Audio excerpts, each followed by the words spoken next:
The AI race speeds up, but is Tesla stuck in a slow lane? Welcome to Market Insight. I'm David Pollard. Big tech rivals have been racing to build AI into their products, and that race may have gone up a gear this week as Apple unveiled a new AI-focused chip in its latest upgraded iPads, and could, it's reported, be working on a new AI chip for data centers.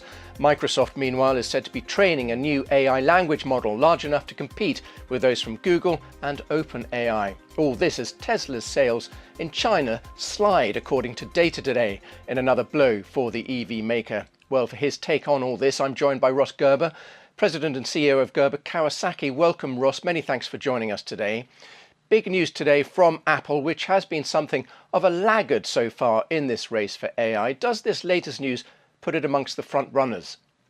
No, it definitely doesn't. I think it's more of a hedge for Apple to say, well, look at the cost of buying NVIDIA chips and their superiority at AI inference, as well as the software that connects these chips. So it's really hard to replace NVIDIA and really be competitive in AI. What it really is the hedging. We've seen Google talk about the same ideas of developing their own chips to maybe offset some of the cost of buying the extremely expensive NVIDIA chips. So it's just an incremental move for Apple.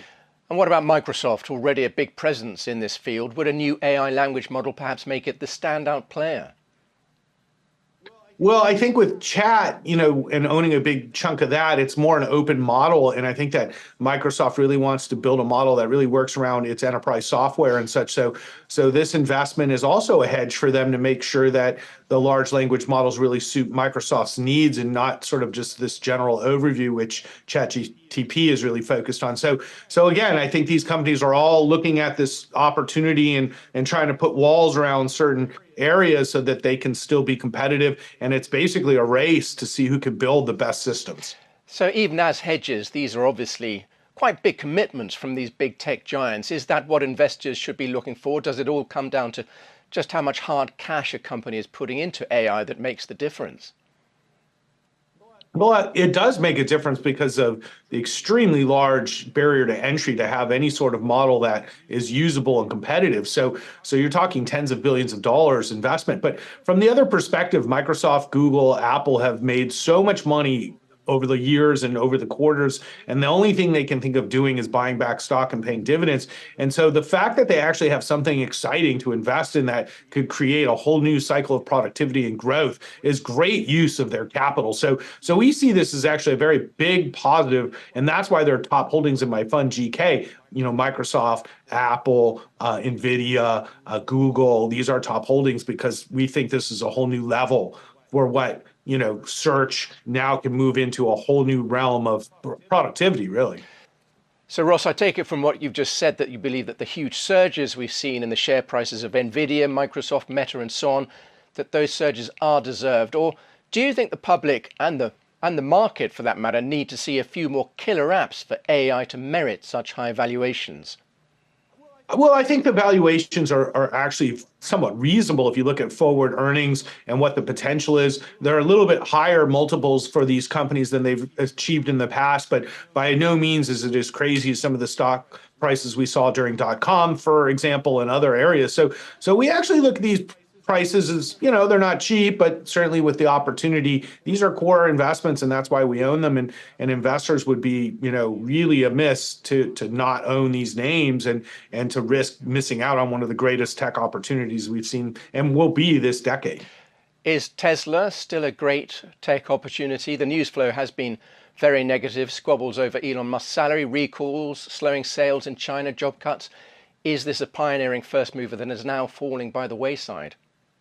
That's not the way I see it. I really see Tesla as this incredible EV company that's been horribly neglected by the CEO. And because of his behavior, he's turned off his core customer base who aren't buying vehicles. And in response, he's laid off half the company and now pivoting into AI, robotics, and really cyber cabs, which we don't view as lucrative a business as just selling vehicles to the consumer, which we think can be a very lucrative business for Tesla and has been in the past. So I think the real question is how you see the world in 5 or 10 years. And if you see the world with lots of, cabs that look the same and we're all just taking these driverless cabs everywhere, well, then Tesla's a great investment. But if you see the world a little bit more like I do, where it's going to take a long time for humans to give up the pleasure of driving and the desire to control their, sort of activities, I think there's a place for robo-taxi, but there's lots of competitors and the economics don't look good to me. And so I think Tesla's a fundamentally different investment than when we invested in it. And that's why we've lowered our position substantially. But at the same respect, we don't want to be out of Tesla because maybe this works, and I don't like betting against people. And Elon is one of the innovators of our time, despite all his personal flaws. And so we still have an investment in Tesla. And where does Rivian fit into that picture that you just drew for me? It's reporting its latest earnings today, but do we have a challenger for Tesla's crown there? Yes and no. I mean, Rivian is a very specific company that's really focused on the high end currently, and it's going to take them some time before they really sell vehicles to the masses like Tesla's really focused on. But what I think Rivian has that Tesla doesn't have is the ability to make margin when they scale because it's a premium brand.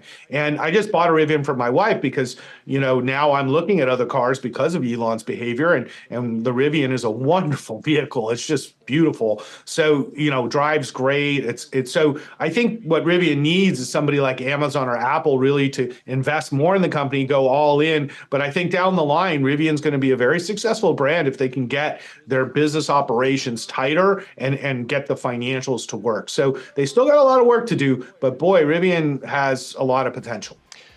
Ross Gerber of Gerber Kawasaki, it's been great to hear your thoughts today. Many thanks. That is Market Insight. Don't forget there are more videos on Reuters.com.